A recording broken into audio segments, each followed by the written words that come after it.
Welcome back, creatives. Ruth Ann Reed here to help you get unblocked and into a daily habit of creation. Today is day 5 of our November push, and we are tackling yet another one of those pesky mindsets. I'm going to start this one with a story to try to explain it, because this one's challenging. So when I started writing, my goal, my reason for doing everything was to see my books on the shelves in Walden Books. That is highly specific, I know. Follow me here. To me, emotionally, mentally, that would have meant success. That was my actual honest to goodness heart's goal.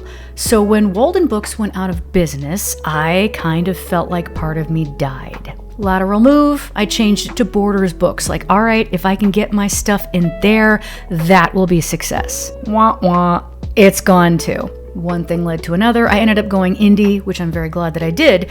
And the responses of readers are finally what got through to me that my intended goal had actually not been my intended goal all along. See, I grew up way out in the middle of nowhere, and we didn't have a library. What we had was, 45 minutes from the house, a Walden bookstore. So to me, growing up there, Walden Books encompassed finding stories, finding escape, diving into the worlds other people made, and learning and growing and discovering empathy and fantasy and science fiction, stuff that blew my mind and made my life distinctly better. I connected those feelings with the store, but were those feelings actually because of the store, or were they because of the stories? Creative, you need to figure out what your actual reason is for creating. You may think it's to have a career, to make money, etc., etc., etc. And there's nothing wrong with those as goals, but you need to understand that those goals are not in your control. How do you know you're going to sell well? It's not about having something great, because the right people have to come along at the right time to find it. You can't really control that, not even with all the marketing you can possibly do. You can't control whether or not you get a specific scholarship. You can't control whether or not you get a specific creative job.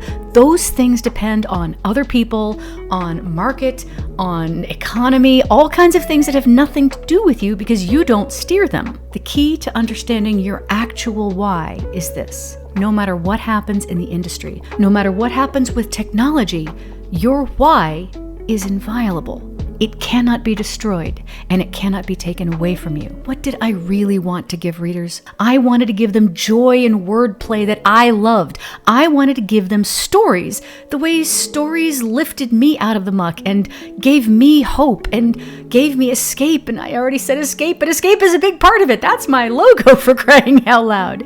None of those things are reliant on a bookstore. If society crashed tomorrow and there was no internet, I could literally hand out notebook pages with my stories and still accomplish my why. Your why is something that does not go away, no matter what the shifts are in everything around us. It can take some time to figure out specifically what it is, and that's fine. In fact, your understanding of it may change over time. But the key is that your why cannot be taken from you, cannot be given to someone else, and is not shocked when somebody else achieves a thing. If somebody else achieving a thing means you lose, that's not going to keep you going. That's not going to keep you creating. It's not going to give you hope as you make things. Your why remains a rock under your feet, and that is how you can keep creating no matter what storms are overhead. You've got this, creative. Sit down with me now, and together, let's make something new.